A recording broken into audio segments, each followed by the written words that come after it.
আমি নর্মালি এইভাবে ইন্ট্রো করি না, কিন্তু আমি এখন ঝুলছি একটা গুহার 100 ফুট নিচে, যেটা মাটির নিচে 5 কিলোমিটার জুড়ে বিস্তৃত আছে।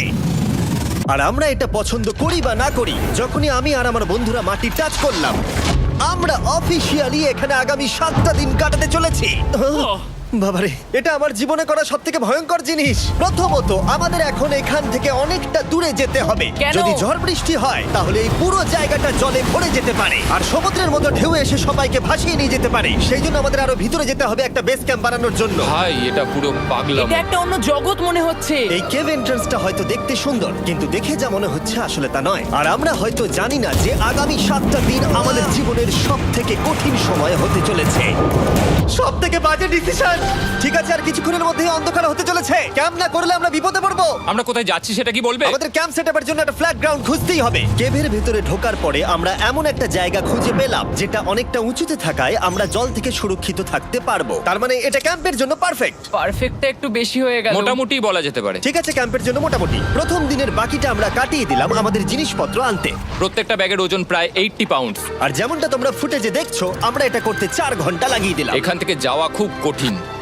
তারপরে আমরা সবাই বেস ক্যাম্পে ফিরে গেলাম। ঠিক আছে, আমরা এখানে লাইট লাগিয়ে দিলাম। আমাদের সব জিনিসপত্র হোম বেসে চলে এসেছে। একটু ক্যামেরাটা ওদিকে দেখাবে? ওদিকটা কিন্তু ভয়ানক অন্ধকার, আর সবসময় এরকমই থাকবে। তাই আমরা ক্যাম্পিং গ্রাউন্ডের জন্য খুব বেশি কিছু করতে পারলাম না। কটা ফুটো করে দড়ি টাঙিয়ে দিলাম। এটা ধরো আর ওঠো দেখি। মনে হচ্ছে আমাদের হ্যামকগুলো ভালোই সাপোর্ট পাবে। আর তারপরে আমাদের সার্ভাইভাল গাইড জোয়ের সাহায্যে আমরা হ্যামক টাঙালাম। এই সরু দড়িটা আমার হ্যামকটাকে ধরে রাখবে। হ্যাঁ, ডিনার খেয়ে আমরা প্রথম রাত্রি ঠান্ডার জন্য তৈরি হলাম। আমি মিথ্যে কথা বলবো না, আমি যতটা ভেবেছিলাম তার থেকে এই হ্যামকটা অনেক বেশি কমফোর্টেবল। এই আমি তো আমার চমকেই হাতটা তো গেছিলাম। বড় কেন ভাই? এই কেভটা 2.5 কিলোমিটার ডিপ, আর আমরা এখন এন্ট্রান্সের কাছেই ক্যাম্পিং করছি। কাল আমরা অনেক কিছু এক্সপ্লোর করব। তোমরা কেমন ঘুমালে? ভয়ঙ্কর। ঘুমই হয়নি। এটা সত্যি একটা অস্বস্তিকর পরিবেশ। কেবের ওপর থেকে অনবরত আমাদের উপরে জল পড়েই যাচ্ছিল, তাই উপরে একটা প্লাস্টিক চাপালাম, কিন্তু তাও আমাদের হ্যামকের উপরে জল পড়েই যাচ্ছিল। একটা আইডিয়া আছে, চলো শেল্টারগুলোকে ভালোভাবে তৈরি করি। আমার মনে হয় এই প্লাস্টিকগুলোকে জুড়ে দিলে আর জল পড়বে না। বাহ, তুমি তো জিনিয়াস। আমি শুধু একজন ইউটিউবারই নয়, ঠিক আছে? আমার হ্যামকটা এটার উপরে ঝুলছিল। মানে দেখো, আমি আরেকটু হলে হ্যামক থেকে নেমে পড়ে যেতাম। আর আমরা সেই সময় এটা বুঝতেই পারিনি যে এই গর্তটা প্রায় 40 ফুট গভীর। তাই যখন আমি আর শন প্লাস্টিকগুলোকে জুড়ছিলাম, তখন ম্যাক আর কার্ল এই গর্তটা কতটা ভয়ঙ্কর সেটা দেখতে গেল। আমার হ্যামকটা দেখতে পাচ্ছো? ওখানে আমি ঘুমোচ্ছিলাম। এদিকটা দেখো। আর যেহেতু এই কেভে সব একই রকম দেখতে, তাই আমাদেরকে ফলো করা অনেকটাই কঠিন ছিল। এই ম্যাপে তোমরা আমাদের হোম বেস দেখতে পারবে, আর দেখতে পারবে ওরা ওখান থেকে কত দূরে হ্যাঁ, যাচ্ছে। এটা তো খুবই ভয়ঙ্কর। ভাই এটা পাগলামো। আর যখন ছেলেরা র্যান্ডমলি এক্সপ্লোর করছিল, তখন আমি আর শন ক্যাম্পে কাজ করছিলাম। এই স্লিপিং ব্যাগটা এখানে কেন পড়ে? কারণ এটার থেকে পিয়ের গন্ধ বেরোচ্ছে। ইয়া, এটার থেকে শেখা উচিত স্লিপিং ব্যাগ ভাড়া নিতে নেই। আমরা স্লিপিং ব্যাগ কেন ভাড়া আমি- নিয়েছি? কেন আমি আমরা জানি না। স্লিপিং ব্যাগগুলো কিনে আনতে পারলাম না? আর তারপরে আমরা এই দুটো প্লাস্টিককে জিপ টাই দিয়ে জুড়ে দিলাম। কিছু মনে করো না, এই দড়িটার উপরে আমার জীবন বাজি আছে। আর তখন ওইদিকে ম্যাক আর কার্ল তখন ওই গর্তের মধ্যে। ও মাই গড, ম্যাক! আর শেষ পর্যন্ত ওরা একদম নিচে পৌঁছে গেল। এই! আমি তো ভাবলাম সবাই ক্যাম্প নিয়ে কাজ করবে। আমরা শুধু দেখাচ্ছিলাম জায়গাটা কতটা ভয়ঙ্কর। না পড়লেই হবে, তোমাদের স্কিল নেই। আচ্ছা ঠিক আছে। আর যদিও ওদের এবার ফিরে আসা উচিত ছিল, কিন্তু কাল আর ম্যাক এটা কতটা গভীর সেটা দেখানোর চেষ্টা করলো। ভাই এটা দেখতে দারুণ লাগছে। তুমি কি নদীটাকে পার করতে পারবে? কিন্তু ওরা এটা জানে না যে এই রিভারটা এই কেভের গোটাটাই জুড়ে আছে। তার মানে এর মধ্যেও আমাদের কিছুটা সময় কাটাতে হতেই পারে। ওই তো ওরা এসে গেছে। এসো। তোমরা রান্না করে রেখেছো তো? হ্যাঁ, রান্না করেছি। ঠিক বলেছ। একটা নতুন বাড়ি, ঠিক বলেছি তো? একদম। এখন আমাদের একটা ছাদ আছে। আর এটা তো দারুণ। জিমি রান্না বেশ ভালোই আর করেছে। আমরা আমাদের ফায়ার পিটটাকে এই সুন্দর জায়গাটাতে নিয়ে এসেছি। জায়গাটা কেমন? বেশ গরম। আরামদায়ক। এই পাথরগুলো গরমটাকে ধরে রাখবে এবং ওপর থেকে যে পি পড়ছে সেগুলোকে আটকে দেবে। ওটা পি নয়। তাহলে ওটাকে কি বলবো? যদি জানি না, হয়তো বৃষ্টির জল হবে। না, এটা বৃষ্টি নয়, পাথর মানে ইয়ে তুমি করছে। এই একটু উপরে দেখাও। তুমি মেঘ দেখতে পাচ্ছো? পাথর দেখা যাচ্ছে। এটা বৃষ্টি নয়, রক পি। Rock P. ঠিক আছে, রক পি। ঠিক আছে, এটা রক পি। আর একটা শুকনো রাত ঘুমিয়ে কাটাবার পরে আমরা ঠিক করলাম জো আমাদের সার্ভাইভাল এক্সপার্ট, তাকে নিয়ে আমরা কেভের শেষ প্রান্ত অব্দি যাব। Cave, cave! Cave, cave, cave! Cave. দেখা যাক আমরা কেভের কতটা গভীরে যেতে পারি। তোমরা কিন্তু মনে রাখবে আমরা সবেমাত্র কেভের এন্ট্রান্সের দিকেই আছি, আর আমাদের ইচ্ছা এই কেভের শেষ প্রান্ত অব্দি যাওয়া, অবশ্যই না মরে গিয়ে। ও মাই গড, এটা তো খুবই স্টিফ। আরে এটা তো সবে শুরু। আমরা কেভের আরো গভীরে এসেছি। তোমরা সবাই সাবধানে আসবে। এটা খুবই ছোট জায়গা, আমার মনে হয় না এখান থেকে আমি যেতে পারবো। কেভ এক্সপ্লোরের ইন্টারেস্টিং জিনিসটা হলো যা হোক করে আমাদের এই ছোট্ট ফাঁকগুলোর মধ্য দিয়ে এগিয়ে যেতে হবে। ও মাই গড, খুব ছোট জায়গা। আর তারপরেই খুব বড় একটা জায়গা আসবে, সেটা এতটাই বড় যে কিছু না দেখতে পাওয়ার জন্য এটা করতে হলো। ও মাই গড! এবার আমি সব দেখতে পাচ্ছি, এটা দুর্দান্ত। এটার তো অনেক আলো। ভাই জায়গাটা কতটা সুন্দর দেখো। বাপরে কি আলো, আমি তো তাকাতেই পারছি না। আমি তো অন্ধ হয়ে যাব মনে হচ্ছে। এ বাবা, এটা কি হলো? আমরা বোধহয় ঠিক মতো এটাকে ব্যবহার করতে জানতামই না। চলো এগিয়ে যাই। আর তাই আমরা এগোতে থাকলাম। এই যে এই জায়গাগুলো, এগুলো খুব ভালো ধরার এখানে? জায়গা। এগুলো ধরে এখান থেকে পা ঘুরিয়ে চলে আসতে পারবে। এইভাবে কি? একদম পারফেক্ট। জো সব থেকে ভালো কেভ গাইড। এভাবে কেউ গাইড করতে পারবে না। ঠিক আছে, এইবার ব্যাপারটা ইন্টারেস্টিং হবে। কি? এটা কি? এখান থেকে আমাদের ওয়েট শুট পরে সাঁতার কেটে যেতে হবে। গতকাল ম্যাক আর কার্ল এটা নিয়ে মজা করছিল, কিন্তু এই কেভে আমাদের পরের অ্যাডভেঞ্চারটা ছিল একটা প্রায় জমে যাওয়া নদীর মধ্যে। ও মাই গড, এটা তো পাগলামি! তার মানে আমাদের ওয়েট শুট পড়তেই হবে যাতে আমাদের হাইপোথার্মিয়া না হয়। আমরা এটা কেন করছি? এই এক্সপেরিয়েন্সটা তো জীবনে একবারই হবে। কি? এটা করলে হয়তো আর নাও বেঁচে থাকতে পারি। আমাদের এই কেভের শেষে পৌঁছতে হলে আমাদের এই নদীর মধ্য দিয়ে, এই ছোট্ট ফাঁকগুলোর মধ্য দিয়ে সাবধানে ধীরে ধীরে এগিয়ে যেতে হবে। আস্তে আস্তে নামো, স্রোতের কারণে পা পেছনে টানতে পারে। ঠিক আছে, আমি তাহলে নামছি। তুমি ওই দেয়ালগুলো ধরে ধরে এগোতে থাকো আস্তে এটা তো আস্তে। খুব ঠান্ডা। তুমি পারবে জিমি। জানি না এখানে ঢুকতে পারবো কিনা। জিমি, এবার তুমি জল থেকে উঠে দাঁড়িয়ে পড়ো। Oh my God! এটা সত্যি একটা পাগলামি। এখানে কি ঠান্ডা! যখন তোমরা খুব ঠান্ডা জলের মধ্যে থাকবে তখন একটা পাথরকে ধরে এগিয়ে চলা খুব কঠিন হবে। ও মাই গড, এটা সত্যি পাগলামি। ব্যাক গার্ড, চলে এসো। আমার ভয় লাগছে। চলো চলো, পারবে। ভাই। এগোতে থাকো, পেছন দিকে তাকিও না। একবার দেখো আমরা কি করছি। কিন্তু এই বাধাগুলো এতটা কঠিন ছিল না সামনে যা আসতে চলেছিল তার তুলনায়। আমরা পেরেছি। কেভ কেভ কেভ এই, কেভ। একটা কথা শোনো, আমরা 10% আসিনি। তার মানে এখনো আমরা শুধুমাত্র সার্ফেসেই রয়েছি, আর শেষ প্রান্তে পৌঁছতে হলে আমাদেরকে আরো 2 কিলোমিটার যেতে হবে। যেরকম তোমরা দেখতে পাচ্ছ এখানে 24/7 বৃষ্টি হয়, তাই আমি একটা আড্ডা মারার জায়গা তৈরি করেছি যেখানে আমরা কেউ ভিজবো না। আমি ভাবছি আমি যদি এটা না বানাতাম তাহলে কি হতো। আমি নিশ্চিত যে ওদের একটা ভেজা পাথরের উপর শুতে হতো। আমাদের ক্রমাগত এগিয়ে যেতে হবে এবং শরীরটাকে ভিজে রাখতে হবে। ঠিক আছে। নইলে আমাদের শরীরের তাপমাত্রা কমে এটা যাবে। এতটা কঠিন কেন? সব থেকে বাজে ব্যাপার হলো আমরা যতটাই দিকে এগোবো ততটাই আমাদের পিছন দিকে ক্যাম্পে ফিরতে হবে। আমাদের পরের বাধাটা হয়তো জলের মধ্যে নয়, কিন্তু তার মানে এটা নয় যে সেটা সহজ হবে। আরে এটা কি মাকড়সার জাল? কিন্তু আমি মাকড়সা দেখতে পাচ্ছি না। তার কেন? মানে ওটা আমাদের উপরে আছে। আরে তোমার গায়ে, তোমার গায়ে। আমার বন্ধুরা বলতে বাজে। এই কেভটা মিস্টার বিস্ট ভিডিওর মতো, যত এগোবে ততই কঠিন হবে। সত্যি কথা বলতে যদি আমাদের সাথে জো না থাকতো আমরা মরেই যেতাম। আর 3 ঘন্টা পরে জো আমাদের জন্য একটা বাজে খবর নিয়ে এলো। জল অনেকটা বেড়ে গেছে আর আমরা অনেকটা সময় লাগিয়ে ফেলেছি, তাই আজকে আমাদের আবার ক্যাম্পে ফিরে যেতে হবে। আমি মানবো না। তুমি সেফটি এক্সপার্টের কথা অমান্য করতে পারো না। আমি এটা মানবো না। সত্যি কথা বলতে আমাদেরকে ফিরতেই হতো, কারণ এর আগে আমরা শুট করতে অনেকটাই সময় নষ্ট করে দিয়েছি। তারপর ফ্লেয়ার নিয়ে খেলেছি, তাই আমরা ফিরে যাচ্ছি আর এই মিশনটা আমরা পরের দিন আবার শুরু করব। শন, আমরা এসে গেছি। আরে তুমি এখানে কি করছিলে? এখন তোমরা কেউ ভিজবে না। আমি তো জানতামই না এই লাইটগুলো আমরা এনেছি। এগুলো দারুণ লাগছে তাই না? দুঃখের বিষয় আজকে আমরা মাত্র 20% এগোতে পেরেছি, কিন্তু বিশ্বাস করো আমরা শেষ পর্যন্ত অবশ্যই যাব আগামী কয়েকদিনের মধ্যেই। আমার মনে হয় না। কোনোদিনই হবে না। আমি তো বললাম। আমরা ডে 4টা রেস্ট নেব আর ডে 5-এ চেষ্টা করব এই কেভের শেষ অবধি যাবার। দেখা যাক কি হয়। ডে 3-তে মজা হলো, কালকে আবার দেখা হচ্ছে। আর কেভের ভিতরে 3টে খুব বাজে রাত কাটাবার পরে পরের দিন সকালে আমাদের মাথায় শুধু একটাই কথা আসছিল। আমার একটা হট শাওয়ার চাই, তবে আমি এখন একটু শান্তি পাবো। ও, এখন শাওয়ার পেলে কিন্তু দারুণ হয়। আমি চান করিনি প্রায় 3-4 দিন হয়ে গেল। তোমরা নিশ্চয়ই জানো কেভের মধ্যে শাওয়ার করা সম্ভব নয়। আমাদের অনেকটা পথ হেঁটে সাবধানে আগের রিভার বেডের কাছে পৌঁছতে হলো। ও মাই গড! আমি আমার ব্রেনকে ফিল করতে পারছি। আমি এভাবে ব্রেনকে ফিল আমার করিনি। কপালটা জমে গেল পুরো। চলো ড্রোন দিয়ে মাথার চুলগুলো শুকিয়ে নি। এদিকে এসো ড্রোন। ও দাঁড়াও দাঁড়াও দাঁড়াও, এটা কিন্তু কাজ করছে। হ্যাঁ, দারুণ কাজ করছে। ড্রোন থাকতে হেয়ার ড্রায়ারের কি দরকার? আর চুল শুকানোর পর আমরা জয়ের সাথে জার্নির প্ল্যান করতে বসলাম। এটা কি জো? এটাই কেভের ম্যাপ। আগেরবার আমাদের থামতে হয়েছিল কারণ জল খুব জোরে বইছিল। এখন বৃষ্টি কম হচ্ছে, তাই কালকে আমরা নিশ্চয়ই এই কেভের শেষে পৌঁছে যাব।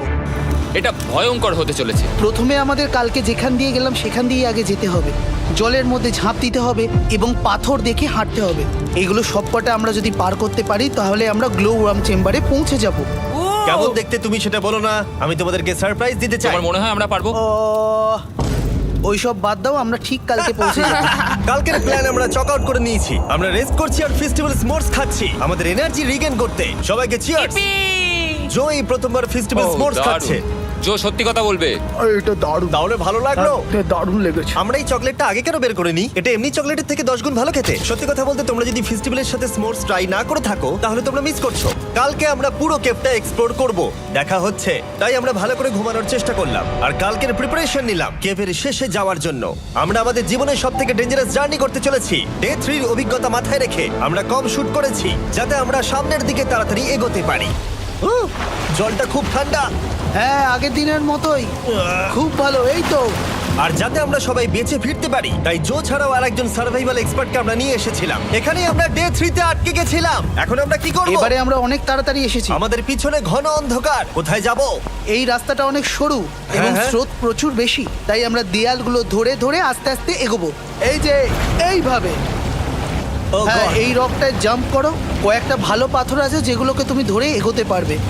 আরে এখানটা তো অনেক অন্ধকার। আমি আর পা পাচ্ছি না, আমি এখন মাটিতে আর পাই পাচ্ছি না। যেহেতু আমরা মাটিতে পা পাচ্ছিলাম না তার মানে যদি আমরা পাথর ছেড়ে দিই তাহলে এই জলের স্রোত আমাদেরকে ভাসিয়ে নিয়ে যেতে পারে। জো আমরা কি করব?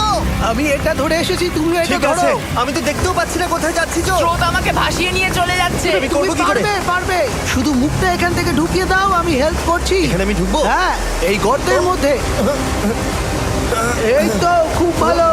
এটা আমার জীবনের সবথেকে বিপজ্জনক অ্যাডভেঞ্চার। আমরা এখন কেভের অনেক গভীরে চলে এসেছি আর এবার আমাদের সামনে প্রথম বড় বাধা। এখানে জলের একটা ঘূর্ণাবর্ত আছে, যদি তুমি এর মধ্যে পড়ে যাও তাহলে তোমাকে একদম নিচে নিয়ে চলে যাবে। মানে আমরা পড়ে গেলে মরে যেতে পারি। হ্যাঁ, মানে আমরা মৃত্যুর সাথে খেলা করছি। এটা এতটা বিপজ্জনক হতে পারে আমি সত্যিই ভাবিনি। খুব ভালো। এই তো। তাহলে কি আমার পা এখানে হ্যাঁ, রাখবো? রাখো রাখো। ঠিক আছে, এই তো আমি পেরেছি।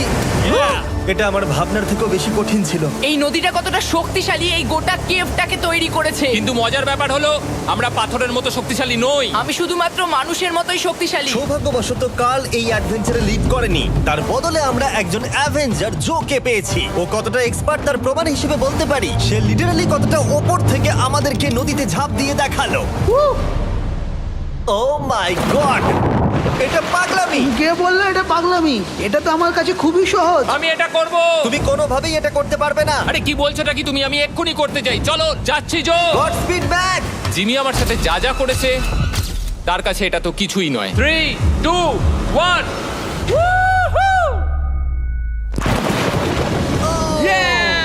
তুমি করবে? না, আমরা না এগুলো শেষ পর্যন্ত যেতে পারবো না।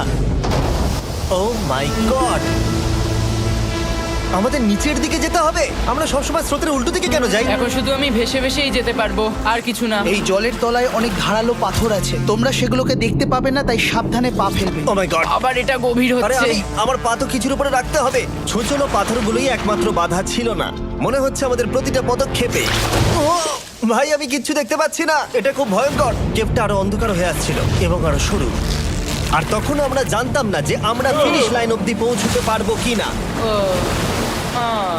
আমি ক্লান্ত হয়ে পড়েছি। এই কেভে আরো কঠিন বাধা আসার আগে তোমাদেরকে আমি কিছু দেখাতে চাইবো। জো, তোমার ব্যাগটা দাও। Thank you. তুমি জানো এর মধ্যে কি আছে? না, জানি না কি আছে। Brand new mister beast lab swamp. সত্যি কথা বলছি, গত 5 ঘন্টা ধরে যেহেতু আমি অনেক পরিশ্রম করেছি তাই কোনো মতেই এখন এটা আমি বলার মতো অবস্থায় নেই। তাই এটা শুট করার 1 মাস পরে আমি পুরো কেপ সেটটা তৈরি করলাম ফিউচার জিমি নেম ট্যাগ দিয়ে। তারপরে বললাম, হে আমি ফিউচার জিমি আর আমি এখন তোমাদেরকে বলবো brand new toy line of mister beast lab swamp সম্পর্কে। এটা একটা কালেক্টেবল টয় লাইন আর এখানে 119টা ইউনিক ডিজাইন ক্যারেক্টারও আছে যা তোমরা কালেক্ট করতে পারো। আর সবথেকে দারুণ ব্যাপারটা হলো কোন ক্যারেক্টারটা তুমি পেয়েছো সেটা জানতে হলে এই টিউবে ওয়াটার দিয়ে নাড়াতে হবে আর তোমার সোয়ামস তোমার সামনে চলে আসবে। আর আমি এটা ডেমনস্ট্রেট করতে এই বিশাল বড় টিউবটাকে বানিয়েছি। এই টিউবটাকে জল দিয়ে ভরে দাও। তোমাদের এত জলের দরকার নেই, এটা অনেক বড় বলে এত লাগছে। ঠিক আছে, এটা এখন জলে ভর্তি হয়ে গেছে। এবার এটাকে একটু নাড়াতে হবে। এটা কি আর নাড়াতে হ্যাঁ হবে? হ্যাঁ, অনেক নাড়ানো হয়ে গেছে। এবার জল ঢালো এখানে। জো ঢালছে। আর জল ঢালার পরে তোমরা দেখতে পাবে তোমরা কোন সোয়ামটা পেয়েছো। এটা সব থেকে রেয়ার হাইপোক্রোম, যেটা মাত্র 1000টা বানানো হয়েছে। জো, এটা তোমার। থ্যাংক ইউ সো এটা চাই। আর এটা তোমার। কাল কি নেবে? আমার কাছে দুটোই ছিল। আর আমরা শুধু সোয়ামেই থেমে নেই, আমরা এই অ্যাকশন ফিগার প্যান্থারগুলো বানিয়েছি যেগুলো এই ব্রিফকেসে আছে, আর এই সোয়ার্মের মতো এই মিউটেটর। যখন তোমরা কিনবে দেখতে পাবে এর ভেতরে কি আছে। কোথায় কিনবো? ভালো হয়েছে জিজ্ঞাসা করলে। মিস্টার বিস্ট ল্যাব টয়েস এখন তোমরা পৃথিবীর সব জায়গায় পেয়ে যাবে। এগুলো সব বেরিয়ে গেছে, তোমরা গিয়ে কিনে নাও। আর কেবের মধ্যে অনেক সমস্যা পেরোনোর পরে আমরা ফাইনালি পৌঁছে গেলাম গ্লো ওয়ার্ম চেম্বারে। ভাই এবার খুব ভালো লাগছে। ঠিক আছে টিম, তোমাদের গ্লো ওয়ার্ম চেম্বারে স্বাগত। এ তো দারুণ। এটা দারুণ লাগছে। ভাই এটা পৃথিবী মনে হচ্ছে না এখানে একদমই। যে আলো তোমরা দেখতে পাচ্ছ সেগুলো আসলে ছোট্ট ছোট্ট বায়োলুমিনেসেন্ট গ্লো ওয়ার্ম তৈরি করেছে। এটা দেখতে অনেকটা মিল্কি ওয়ে গ্যালাক্সির মতো লাগছে। ওয়াও! আর এই মুহূর্তটা, এই ভিউ, সত্যি বলতে এই ট্রেকের সমস্ত ক্লান্তি যেন দূর করে দিল। এখানে অবধি পৌঁছানো যেন সত্যি একটা অ্যাচিভমেন্ট ছিল। কিন্তু এখন আমাদের যাত্রা শেষ হয়নি, কারণ আমাদের এখান থেকে এখন বেস ক্যাম্পে ফিরতে হবে। আজকে ডে 6 হতে চলেছে, এখনো ওরা আসেনি আর আমি খুব ক্লান্ত। আমার মনে হয় না আমি ভালো করে ঘুমোতে পারবো, ওদের জন্য খুব চিন্তা হচ্ছে। এই ট্রিপটা অনেকটাই সহজ ছিল কারণ আমরা স্রোতের সাথে ভেসে ভেসে যাচ্ছিলাম। আর যেহেতু তোমরা এই ট্রিপটা দেখেছো তাই আমরা এটাকে স্কিপ করলাম। কিন্তু সত্যি বলতে এই জার্নিটাও অনেকটা বেশি সময় নিল, কারণ আমরা ক্যাম্পে পৌঁছানোর আগেই 6 নম্বর দিন চলে এলো। শন, সবাই ঠিক আছে তো? আমার খুব চিন্তা হচ্ছিল। Happy day 6। ডে 6 খুব ভালো। এনার্জি বাড়াতে আমরা আগুনের উত্তাপ নিলাম এবং ফাইনালি আমরা কিছু খেতে পেলাম। এটা খুবই অ্যাডভেঞ্চারাস ডে ছিল। কালকে দেখা হচ্ছে, মানে আজকেই হয়তো। এটা হয় ডে কোনোদিন 6 হবে না। নাকি আজকে, না আমি জানি না। এত বড় ট্রেক সম্পূর্ণ করার পরে শারীরিকভাবে চূড়ান্ত ক্লান্ত হওয়া সত্ত্বেও জানি না কেন কিন্তু আমি একদমই ঘুমাতে পারছিলাম না।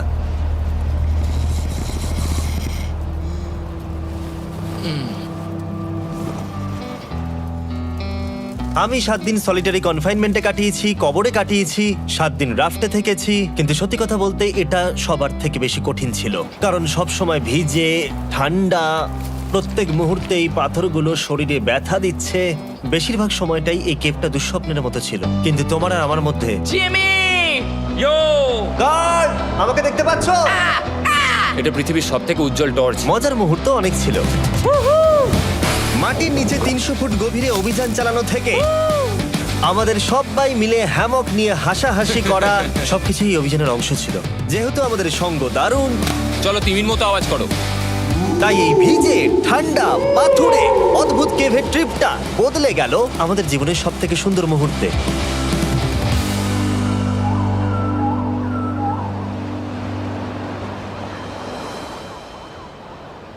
আমরা এখান থেকে যাব না যতক্ষণ না সবকিছু তোলা হচ্ছে। আর আমি সবকিছু বলেছি মানে সবকিছুই। চলো এবার বেরোনো যাক। আর যখন আমরা মাউথ কেভে আবার ফিরে এলাম, ভাই ওপরটা দেখতে দারুণ লাগছে। তখন জোয়ের জন্য একটা সারপ্রাইজ ছিল। বেরোনোর আগে জো, আমরা তোমার কাছে কৃতজ্ঞ। তাই এই নাও $50,000 নিউজিল্যান্ড ডলার, 10,000 করে প্রত্যেক জনের প্রাণ বাঁচানোর জন্য। Oh my God, thank you so much Jimmy. Thank you Joe. Love you, Joel! এবার আমাদের সব কাজ হয়ে গেছে, চলো বেরোনো যাক। 7টা দিন পরে আমরা ফাইনালি এখান থেকে বেরোচ্ছি।